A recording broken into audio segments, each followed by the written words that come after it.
নমস্কার বন্ধুরা, আজকে আবারও চলে এসেছি রান্নাঘরে। আর আজকে আমি নিয়ে এসেছি আমার পছন্দের একটা শাক, সেটা হচ্ছে লাল শাক। এই যে দেখুন, আমি ভালো করে ডগা থেকে, মানে শাকটা অনেকটা মোটা ছিল ডাঁটিগুলো, তো আমি ডাঁটি থেকে শুধু ডগা আর পাতাগুলো নিয়েছি। লাল শাকটা ভালো করে পরিষ্কার করে ধুয়ে নিয়েছি, এখনও কুচাইনি, আর যতটা কুচি করে পারবো কেটে নেব। আর এইটা দিয়ে একটা মজাদার রেসিপি বানাবো, সেটা দিয়ে বন্ধুরা এক থালা ভাত আরামসে খেয়ে নিতে পারবে। তো আমি তার জন্য নিয়েছি এখানে আধ পাকা একটা টমেটো। এই যে আধ পাকা একটা টমেটো নিয়েছি, মাঝারি সাইজের একটা বড় সাইজের পেঁয়াজ নিয়েছি কুচি করে কেটে, এখানে 8-10টা রসুন কুচি করে নিয়েছি, আর এখানে নিয়েছি প্রায় 1 মুঠো মতো, ওই 100 গ্রামের মতো চিংড়ি মাছ, ছোট ছোট। তো মাঝখানে খোসাটা আছে, বাকি লেজার মাথা আমি বাদ দিয়েছি। আর এখানে নিয়েছি 1.5 চামচ পোস্ত। এটা গোটা পোস্ত আমি ব্যবহার করব, কেউ চাইলে এটা বেটেও ব্যবহার করতে পারে, কিন্তু এটাতে গোটাতে বেশি ভালো লাগবে। এখানে কড়াইতে তেল বসিয়ে দিয়েছি, আর এখানে দেখুন বন্ধুরা, তেলটা খুব সুন্দরভাবে গরম হয়ে গেছে। একটুখানি কালো জিরে দিয়ে দিলাম, আর দিয়েছি 2-3টে শুকনো লঙ্কা একদম কুচি কুচি করে, তো হাত দিয়ে ছিঁড়ে দিয়েছি তাই দেখাইনি। আর এখানে এবারে আমি সব মশলা আর চিংড়ি মাছগুলো তেলের উপরে দিয়ে দিলাম। এবার এগুলোকে একটু, চিংড়ি মাছটা রং ধরে যাবে, লাল হয়ে যাবে, সেইভাবে ভেজে নেব। খুব কড়া করে ভাজবো না, কাঁচা ভাবটা কেটে যাবে সব মশলা, সেইভাবে ভেজে নেব। যতক্ষণ এটা ভাজা হচ্ছে আমি শাকটাকে কেটে নিই।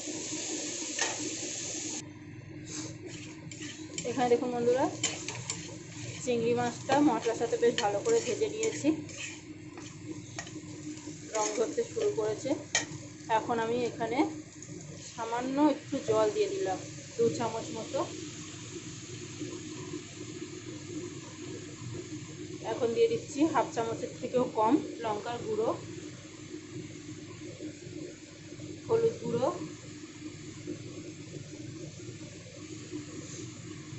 জিরে গুঁড়ো, ধনে গুঁড়ো, এগুলো 1/2 চামচের থেকেও কম করে দিলাম।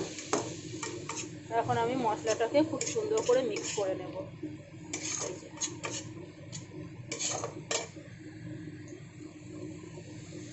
আরও 2 চামচ জল দিয়ে দিলাম। এবারে ভালো করে আমি মশলাটাকে কষিয়ে নেব। এখানে দেখুন বন্ধুরা, মশলাটা কত সুন্দর করে কষিয়ে নিয়েছি। আর আমি কিন্তু এখনও নুন দিইনি, নুনটা পরে দেব। এই যে দেখুন কতটা কুচি কুচি করে শাকটাকে কেটেছি, আর দিয়ে দিলাম এবারে কড়াইতে। শাকটাকে একটু নাড়াচাড়া করে কমিয়ে নেব, তারপরে নুন দেব, দেখব কতটা লাগে। এখানে দেখুন বন্ধুরা, শাকটা অনেকটাই কিন্তু কমে গেছে। এখন আমি নুন দেব।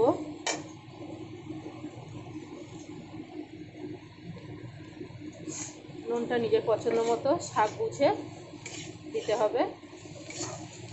তো এখানে নুনটা দেওয়ার পর একটু নাড়াচাড়া করে দিলাম, আর দিয়ে দিচ্ছি আরও 2-3 চামচ মতো জল দিয়ে। এবার গ্যাসটাকে আমি মিডিয়ামে করে দেব, আর কড়াইটাকে ঢাকা দেব, যাতে শাকটা খুব সুন্দর করে সেদ্ধ হয়। শাক থেকেও জল বেরোবে, তো সেই বুঝে জল দেবেন। এটা কিন্তু একদম ঝুড়ো ঝুড়ো ভাজা হবে না, আবার একদম ঝোল হবে না, একদম গায়ে মাখা একটা খাটা খাটা টাইপের হবে। তো তার জন্য আমি সামান্য একটু জল দিলাম।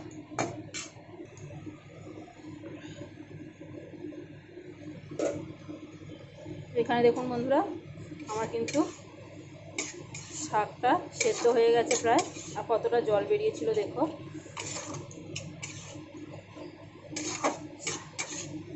এখন আমি গ্যাসটাকে বাড়িয়ে দিলাম, আর এখানে দিয়ে দেবো এবারে গোটা পোস্তটা।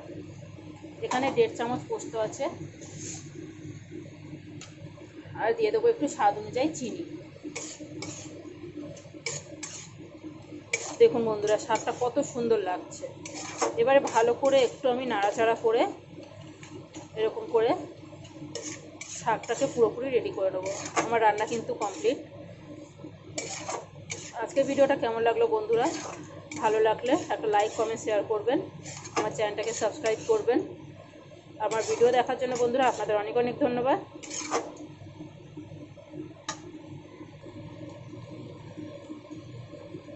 তো দেখুন বন্ধুরা, আমার শাকটা কিন্তু একদম রেডি। এবারে আমি এটাকে নামিয়ে নেব। এই যে দেখুন, একদম কিন্তু জল নেই, আর একদম মাখা মাখা একটা হয়েছে, খুব কিন্তু ঝরঝরে একটা হয়নি। তো আমি এবারে এটাকে নামিয়ে নিচ্ছি বন্ধুরা, গ্যাসটা বন্ধ করে দিলাম। টাটা বন্ধুরা।